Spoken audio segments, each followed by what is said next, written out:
Assalamualaikum warahmatullahi wabarakatuh. Bismillah, alhamdulillah, wassalatu wassalamu ala rasulillah Sayyidina wa maulana Muhammad ibn Abdillah wa ala alihi wa sahbihi wa man tabi'ahudah ila yaumil qiyamah.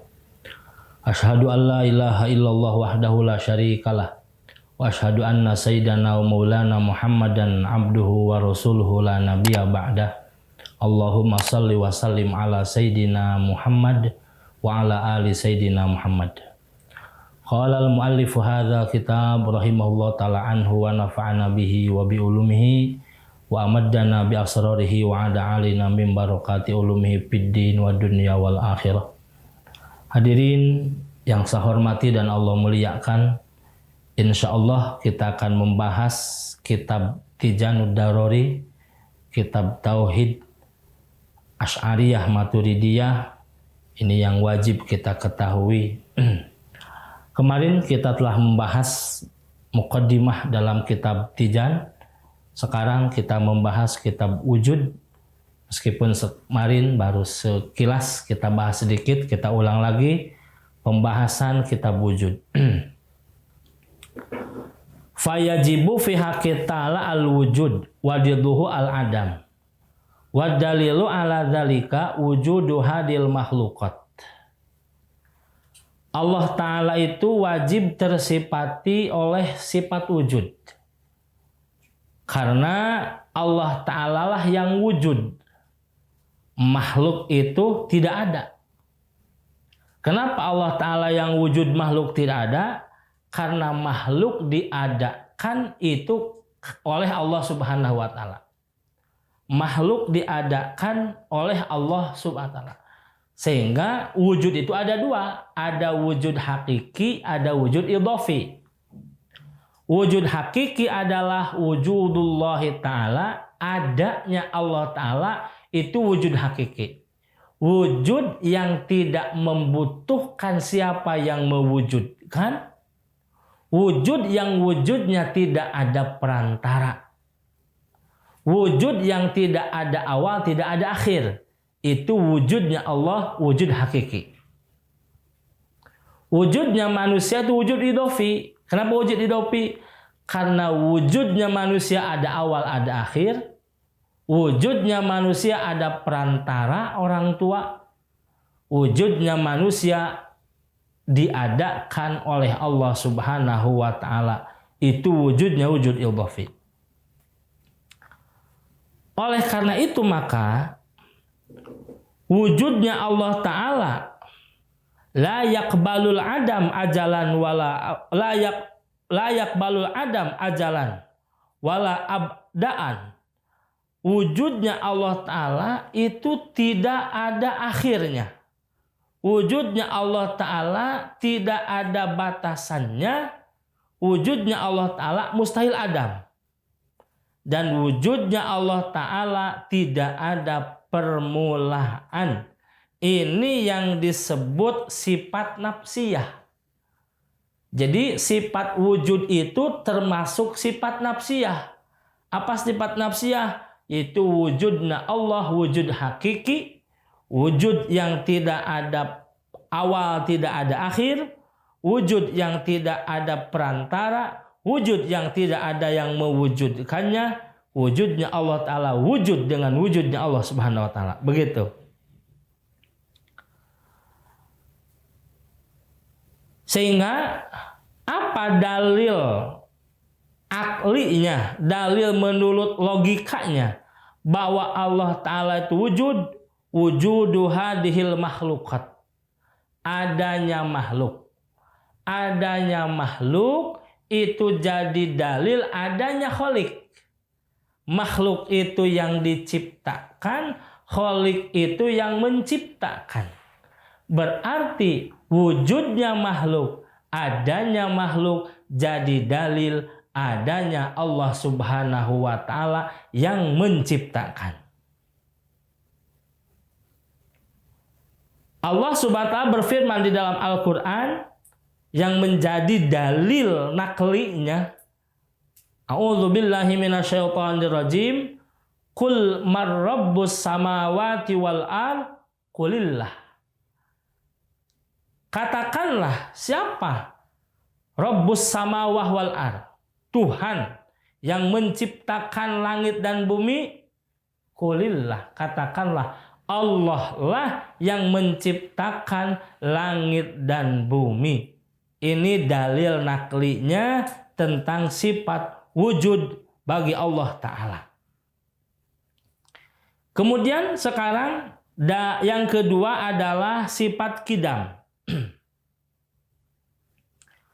Wa yajibu fi haqqi ta'ala, dan wajib di hak Allah Ta'ala al-qidamu, sifat qidam.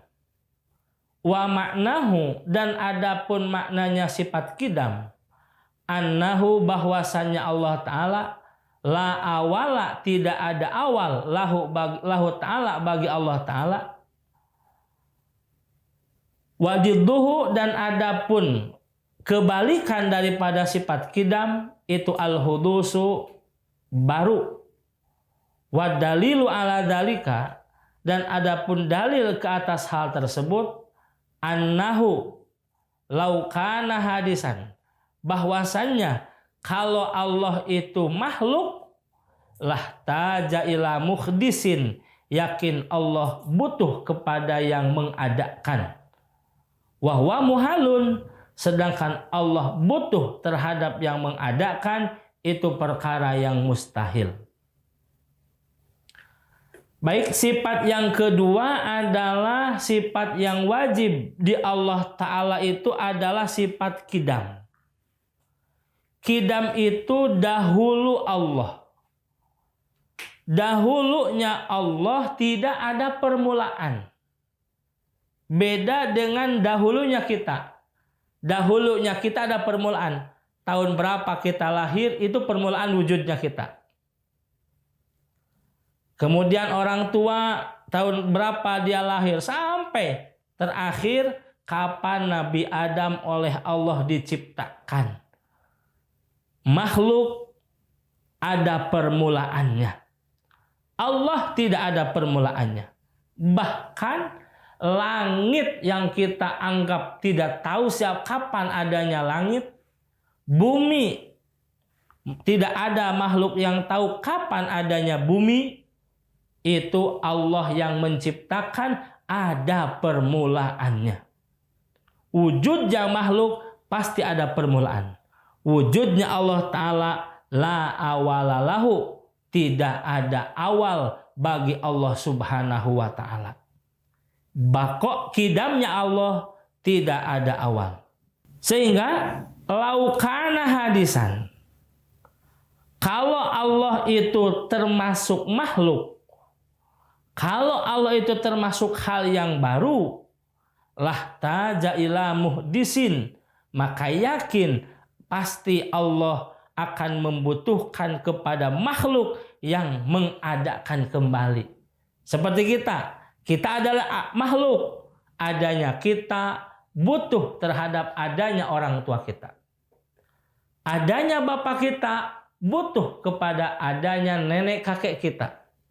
Adanya kakek kita butuh kepada adanya uyut kita, dan seterusnya sampai ke akhir, sampai kita ada dari Nabi Adam dan Siti Hawa alaihissalam. Wujudnya makhluk seperti itu. Wujud butuh ada yang mengadakan. Tapi wujudnya Allah tidak membutuhkan yang mengadakan. Makhluk itu ada yang ada permulaan, ada akhir. Seperti mana makhluk ada permulaan, ada akhir? Manusia. Kapan manusia lahir, kapan manusia wafat. Malaikat, kapan malaikat Allah ciptakan, kapan malaikat Allah tiadakan. Jin setan, kapan Allah ciptakan, kapan Allah tiadakan. Langit bumi, kapan Allah ciptakan, kapan Allah tiadakan. Ada awal, ada akhir. Sedangkan wujudnya Allah Ta'ala tidak ada awal, tidak ada akhir. Sehingga Allah berfirman di dalam Al-Quran, huwal awwal wal akhir wal zahir wal batin. Huwa, dialah Allah, al-awwal, yang awal tidak ada permulaan, wal akhir, yang akhir tidak ada ujungnya, wal zahir wal batin, Allah yang zahir, Allah yang batin. Hadirin yang dirahmati Allah SWT, itu adalah tentang sifat kidam. Dalil akli sifat kidam tadi, annau law kana hadisan lahtaja ila muhdisin. Kalau Allah itu baru makhluk, pasti Allah butuh kepada yang membarukan, yaitu makhluk lagi. Dalil akli, dalil naklinya dari Al-Qur'annya, wal awwal wal akhir wal zahir wal batin. Allah itu yang awal tidak ada permulaan, Allah yang akhir tidak ada batasannya, Allah yang zahir, Allah yang batin. Wa yajibu pihak ta'ala, selanjutnya kita membahas tentang sifat bako. Wa yajibu fi haqqi ta'ala, sifat yang ketiga yang sifat wajib Allah Ta'ala adalah sifat bako. Bako itu adalah kekal Allah. Fi haqqi ta'ala. Wa maknahu, adapun maknanya sifat bako, annahu ta'ala, bahwasanya Allah Ta'ala la akhiralahu, tidak ada akhirnya bagi Allah.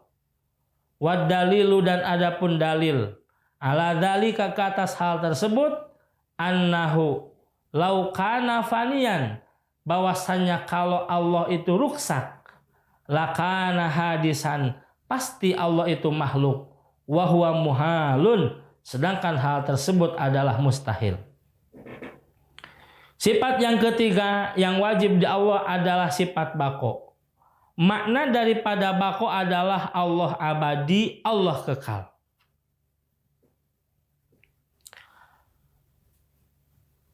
Allah abadi, Allah kekal. Abadinya Allah, kekalnya Allah, itu tidak ada ujungnya. Abadinya Allah, kekalnya Allah, tidak ada akhirnya. Sehingga layal haku wujudu Adam. Oleh karena kekalnya Allah, abadinya Allah itu tidak ada akhirnya, tidak pantas bagi Allah disematkan sifat Adam. Tidak pantas bagi Allah disematkan sifat Adam. Adam itu Allah tidak ada. Jadi kalau kita mengatakan Allah itu ada atau tidak ada? Tidak ada. Hati-hati. Kalau Allah mengatakan tidak ada dan dia meyakini ketidakadaan Allah, keluar dari agama Islam. Karena Allah itu ada, adanya Allah itu wajib. Beda dengan adanya kita. Kalau adanya kita itu tidak wajib, hal yang jaiz. Kita oleh Allah mau diadakan mangga tergantung Allah. Mau ditiadakan mangga tergantung Allah. Karena wujudnya kita, adanya kita bukan hal yang wajib. Beda dengan adanya Allah. Allah ada, wajib adanya Allah subhanahu wa ta'ala. Sehingga la yalhaqu al adam, tidak pantas disematkan kepada Allah Adam, tidak ada. Kemudian wadalilu ala dalika, yang jadi dalil bahwa Allah itu wajib tersifati oleh sifat bako, bahwa Allah itu abadi, laukana fanian lakana hadisan. Kalau Allah tidak bako, maka Allah ruksak. Kalau Allah ruksak, maka Allah itu hadis. Jadi kalau Allah tidak abadi, berarti Allah itu bukan Tuhan. Allah itu adalah makhluk. Kalau Allah makhluk itu wahuwa muhalun, itu perkara yang mustahil bagi Allah subhanahu wa ta'ala. Idlau kana hadisan lantafa anhu al-kidam. Sebab kalau Allah hadis, kalau Allah makhluk, maka yakin Allah tidak akan kidam. Jadi kidam, bako adalah satu paket sifat yang wajib bagi Allah subhanahu wa ta'ala. Kidam, Allah itu abadi. Kidam, Allah itu dahulu, tidak ada permulaan. Kemudian bako, Allah itu abadi, tidak ada akhirnya. Abadinya langit ada batasannya. Abadinya bumi ada batasannya. Abadinya malaikat ada batasannya. Bahkan nanti bumi hancur, langit hancur, semua planet hancur. Makhluk Allah yang tersisa adalah tinggal satu, yaitu malaikat pencabut nyawa. Malaikat pencabut nyawa yang sebelum malaikat mencabut nyawa, 4 malaikat disebut hamalatul arsy. 4 malaikat yang memikul arsy ini yang dicabut nyawanya oleh malaikat lagi, dicabut. Tinggal tersisa malaikat malakul maut yang belum meninggal. Nah, malaikat yang belum meninggal ini, maka dia mencabut nyawanya sendiri. Hilanglah seluruh makhluk Allah Subhanahu wa taala, hilang. Yang ada adalah Allah Subhanahu wa taala. Kemudian Allah hidupkan kembali malaikat. Malaikat siapa? Malaikat Israfil Allah hidupkan kembali.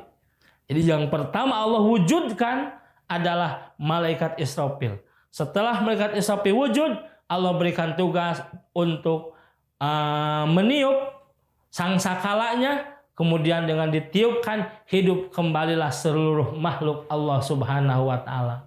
Muncul lagi manusia, muncul lagi para malaikat untuk menghamba manusia, melaksanakan perintah Allah Subhanahu wa taala.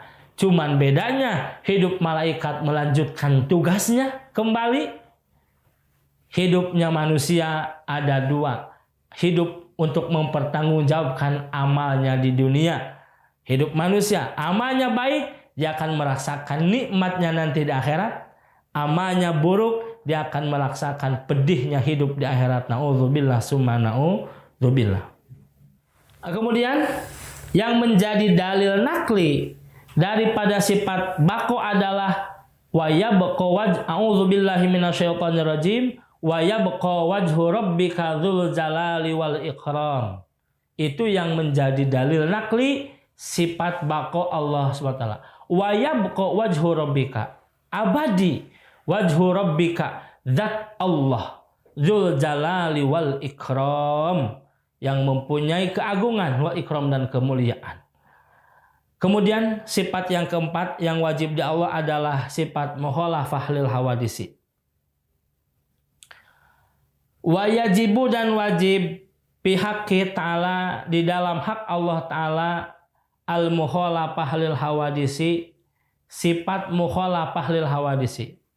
Mukhalafah berbeda, lil hawadisi dengan makhluk, Allah berbeda dengan makhluk.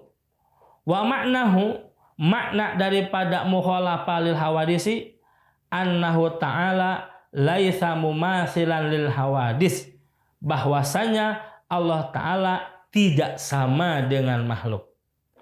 Falaisa lahu yaddun wala ainun, Allah tidak mempunyai tangan. Wala ainun, Allah tidak mempunyai mata. Wala udhunun, Allah tidak mempunyai telinga. Wala ghairu dalika, dan Allah tidak mempunyai yang lain. Min sifatil hawadis, dari sifat-sifat makhluk. Wadidduha, adapun kebalikan daripada sifat mukhalafah lil hawadis, yaitu al-mumatsalah, Allah sama dengan makhluk. Wa dalilu, yang jadi dalil ala dzalika, ke atas hal tersebut, annahu law kana mumatsilan lil hawadis, bahwasanya kalau Allah sama dengan makhluk, lakana hadisan, maka yakin Allah itu makhluk. Wa huwa muhalun, sedangkan hal tersebut adalah mustahil bagi Allah Subhanahu wa taala. Baik, sifat yang keempat yang wajib di Allah itu adalah sifat mukhalafah lil hawadis. Allah beda dengan makhluk. Karena ini tadi sifat yang pertama, sifat wujud, itu golongan sifat nafsiyah, zat bagi Allah. Kemudian yang kedua sifat kidam, yang ketiga sifat bako, yang keempat sekarang sifat mukhalafah lil hawadis. Ini 5 sifat nanti sifat yang terakhir qiyamu binafsi, ini adalah termasuk sifat salabiyah. Sifat salabiyah itu adalah sifat yang mencabut hal yang tidak pantas bagi Allah. Jadi hal-hal yang tidak pantas disematkan kepada Allah dicabut oleh sifat salabiyah. Ini tidak pantas bagi Allah. Maka Allah tidak pantas kalau Allah ada awalnya. Allah tidak pantas kalau Allah ada akhirnya. Tadi dengan qidam dan baqo. Sekarang tidak pantas Allah sama dengan makhluk. Mukhalafah lil hawadis. Mustahil Allah sama dengan makhluk. Karena Allah wajib beda dengan makhluk. Bayangkan. Mohon maaf. Kalau ada ibu-ibu bikin goreng comro. Kemudian kata konsumen, ibu ini comro menigelis kayak ibu. Kira-kira si ibu-ibu pembuat comro sakit hati tidak? Sakit hati. Karena dia disamakan dengan comro. Begitu. Allah subhanahu wa ta'ala itu mustahil sama dengan makhluk. Karena Allah adalah khalik, kita adalah makhluk yang diciptakan oleh Allah subhanahu wa ta'ala.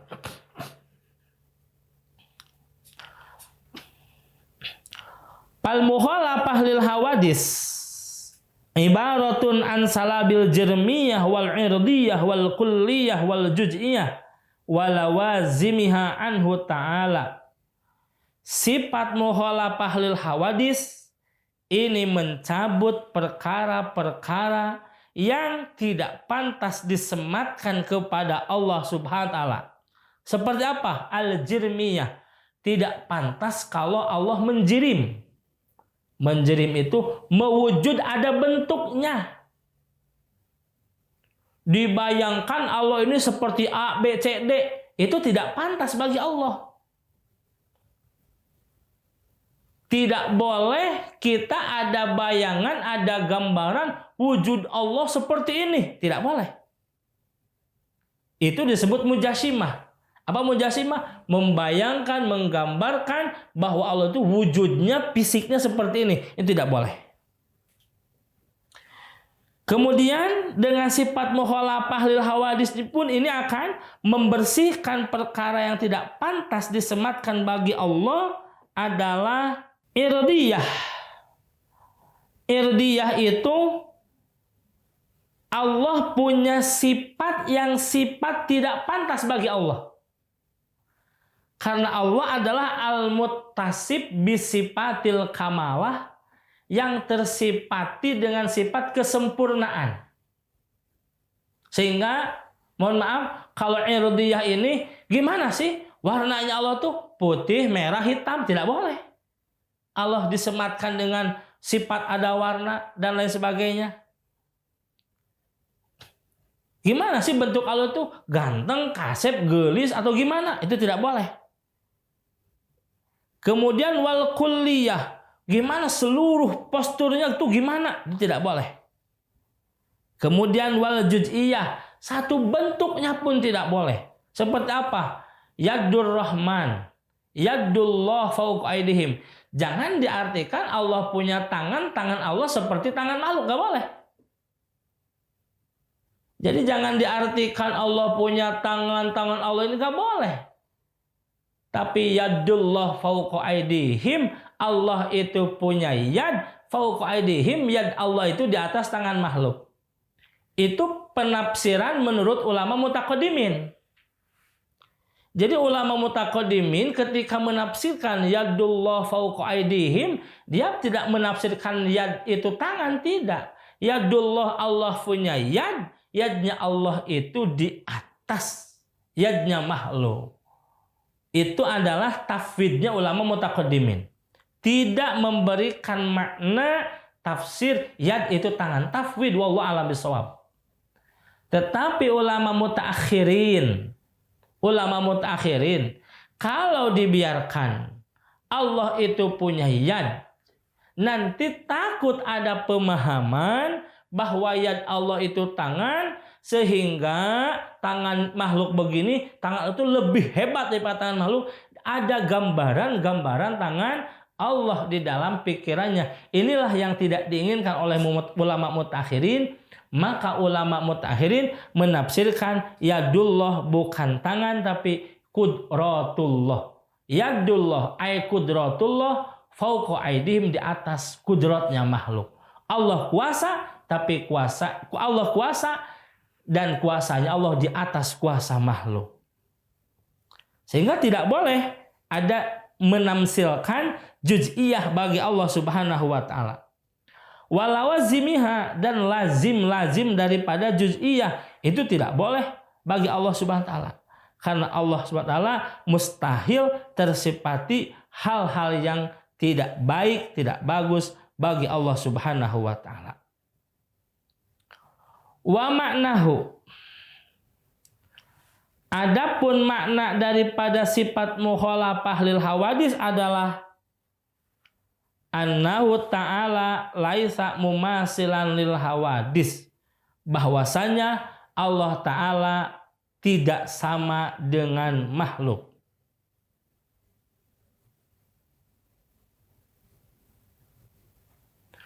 Allah tidak sama dengan makhluk dalam apapun bentuknya. Dalam apapun bentuknya. Bahkan Allah jelas mengumandangkan di dalam Al-Quran, memproklamirkan Allah di dalam Al-Quran, laisa kamitslihi syai'un wa huwas samiul basir. Tidak ada yang seperti Allah, satu perkara pun tidak ada yang seperti Allah. Wa huwas samiul basir. Allah lah yang maha mendengar, Allah lah yang maha melihat. Masya Allah, luar biasa ini. Jelas Allah tidak sama dengan makhluk. Falaisa lahu yaddun. Allah tidak punya tangan. Allah tidak punya tangan. Sehingga kalau ada yaddullah fauqa aidihim, jangan diartikan tangan Allah seperti tangan makhluk. Para ulama mutaqaddimin yad tafwid, wallahu alam, tidak menafsirkan yadnya dengan tangan, tetapi yadullah fauqa aidihim, yad Allah itu di atas yadnya makhluk. Tidak diberikan terjemah dan penafsiran. Itu bentuk kehati-hatian para ulama mutaqaddimin. Wala ainun, Allah pun tidak punya mata.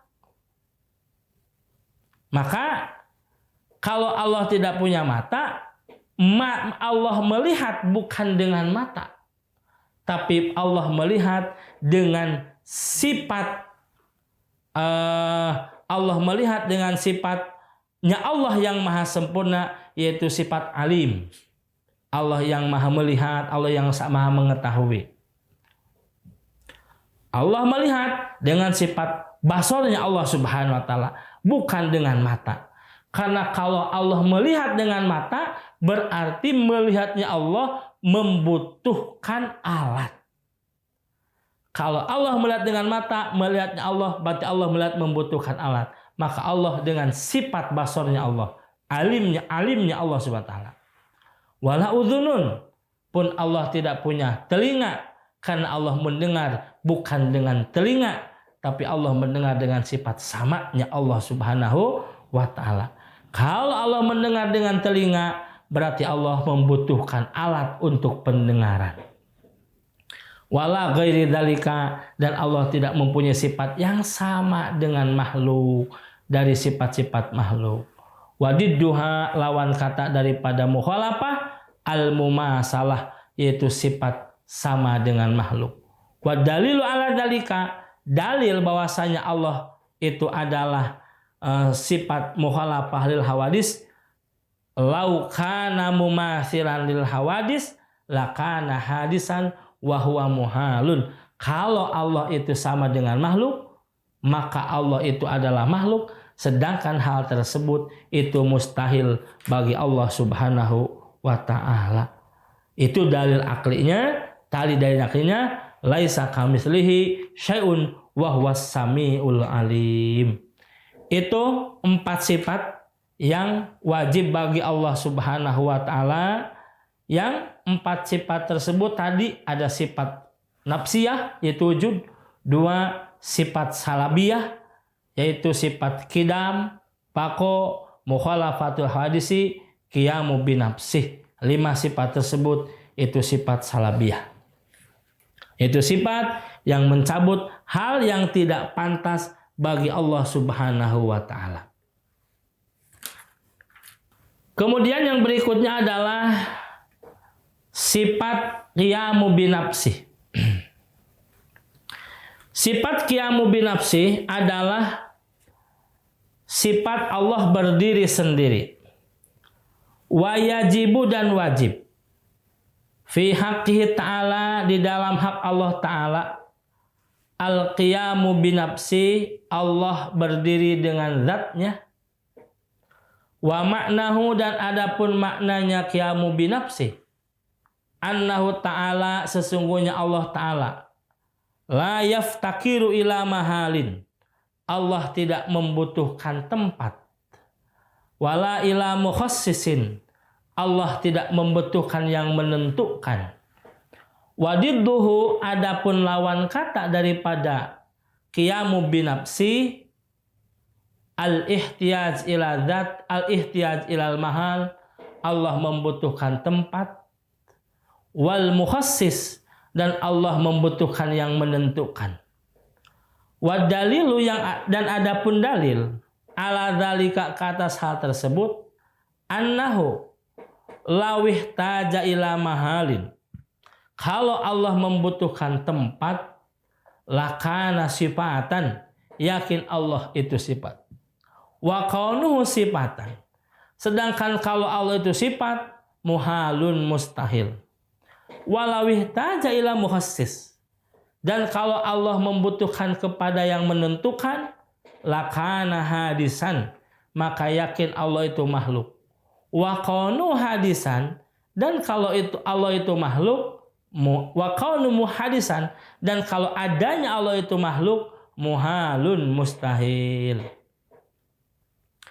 Sifat yang kelima yang wajib bagi Allah Subhanahu wa taala itu adalah sifat qiyamu binafsih. Qiyamu binafsi adalah Allah berdiri dengan zatnya. Maksudnya Allah tidak membutuhkan yang lain. Jadi mufassir bi amrain al-awwal, penerjemahan daripada qiyamu binafsi dengan 2 perkara, annahu ta'ala, 1, la yaftakiru ila mahal. Qiyamu binafsihnya Allah, Allah tidak membutuhkan mahal.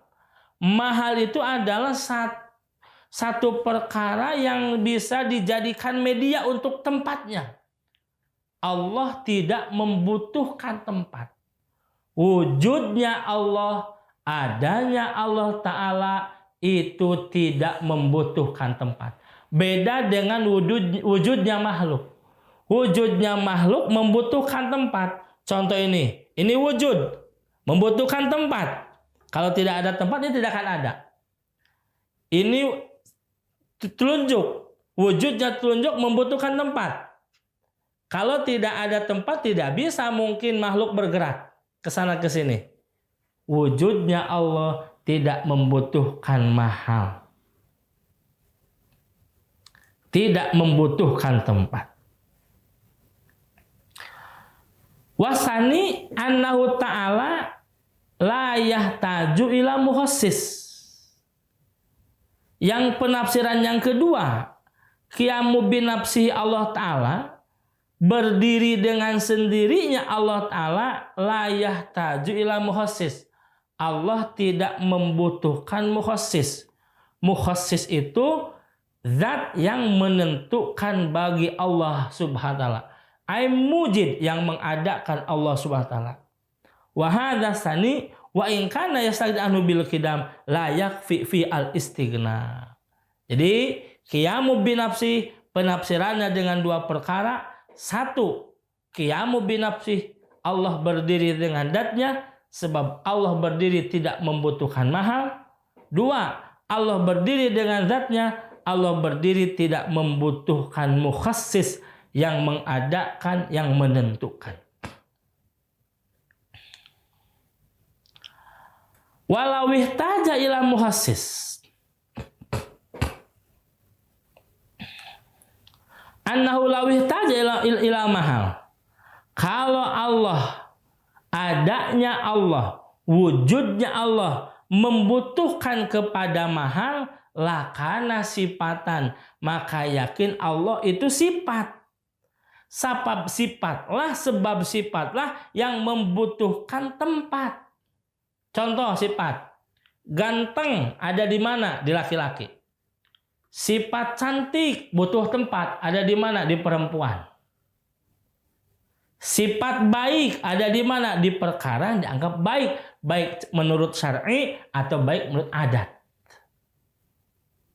Jelek ada di mana? Ada di perkara yang dianggap jelek, baik jelek menurut syar'i atau jelek menurut adat. Nah gitu. Sifat itu membutuhkan tempat, sehingga kalau Allah membutuhkan tempat, maka yakin Allah pasti membutuhkan sifat, gitu. Allah pasti membutuhkan sifat. Sedangkan hal tersebut wa kaunu sifatan muhalun. Kalau Allah itu sifat, mustahil bagi Allah Subhanahu wa ta'ala. Kenapa? Sebab sifat membutuhkan zat. Sifat membutuhkan zat. Putih membutuhkan media di mana warna putih itu ada. Hitam membutuhkan media di mana warna hitam itu ada. Sifat itu membutuhkan zat, membutuhkan media. Walau ihtaja ila mukhassis. Kalau Allah itu mukhassis, membutuhkan kepada, kalau Allah itu membutuhkan kepada mukhassis, ay mujid yujiduhu, Allah membutuhkan perkara yang mengadakan bagi wujudnya Allah Ta'ala, lakana hadisan, maka yakin Allah itu makhluk. Wa qanu hadisan mahalun, kalau Allah itu makhluk, mustahil bagi Allah Subhanahu wa ta'ala. Itu adalah dalil akli sifat qiyamu binafsih. Jadi lawih taja ila mahalin lakana sifatan wa kaunu sifatan muhalun. Walawih taja ila muhassis lakana hadisan wa kaunu hadisan muhalun.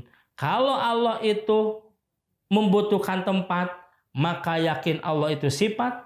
Kalau adanya Allah sifat itu perkara, sedangkan adanya Allah sifat itu adalah hal yang mustahil bagi Allah.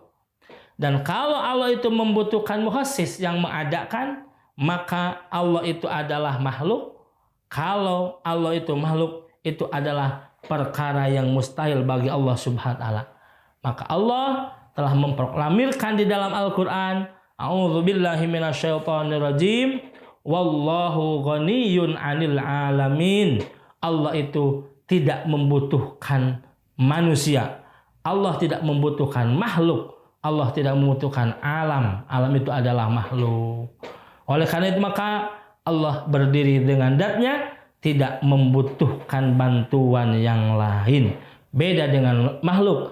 Makhluk berdiri, makhluk ada, butuh bantuan yang lain. Karena makhluk termasuk karena kita sebagai makhluk termasuk makhluk sosial yang hidup membutuhkan sesama kita. Jadi Allah berdiri dengan zat-Nya, tidak membutuhkan siapapun, tidak membutuhkan makhluk, tidak membutuhkan yang mengadakan, tidak membutuhkan mahal, tidak membutuhkan muhassis. Makhluk ada, perlu bantuan dari Allah Subhanahu wa ta'ala yang mengadakan. Bahkan kita adalah makhluk sosial, adanya kita perlu adanya yang lain. Satu hal saja, saya butuh topi. Topi ini, yang mengadakan topi ini perlu bantuan jutaan orang. Siapa yang mengadakan bahan dari kapas dan lain sebagainya sampai ke sini. Maka manusia adalah makhluk sosial yang senantiasa membutuhkan kepada Allah, membutuhkan kepada sesama manusianya. Demikian yang dapat saya sampaikan. Mudah-mudahan pembahasan tauhid ini menambah keimanan kita, keyakinan kita, ketebalan akidah kita kepada Allah Subhanahu wa ta'ala, sehingga kita menjadi muwahhid, orang yang bertauhid kepada Allah Subhanahu wa ta'ala, dan wafat dalam keadaan mengimani Allah, menauhidkan Allah, dan akhir kalimah kita mudah-mudahan diakhiri dengan kalimah La ilaha illallah Muhammadur Rasulullah SAW. Mudah-mudahan kita termasuk wafat dalam keadaan husnul khatimah sehingga kita menjadi ahlul jannah. Amin ya Allah ya rabbal alamin. Demikian yang dapat saya sampaikan. Billahi bisabil haq. Assalamualaikum warahmatullahi wabarakatuh.